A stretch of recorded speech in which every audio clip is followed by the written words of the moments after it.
Hey guys, welcome back to my channel. So today I will show you how to answer this one.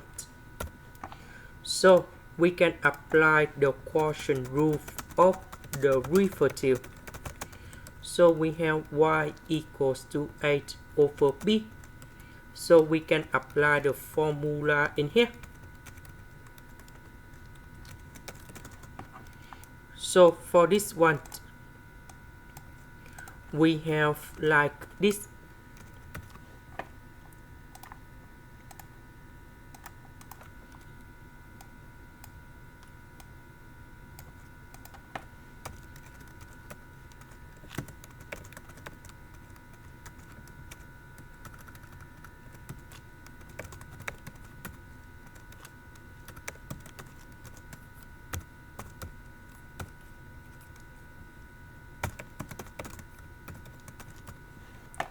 So for this one,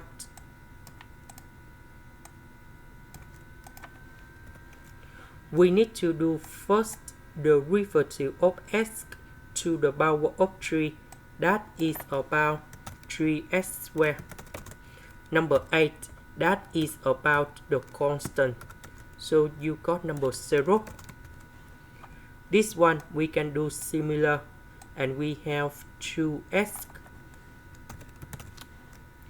This is the end. Thank you for watching, and this is the power number 2 in here.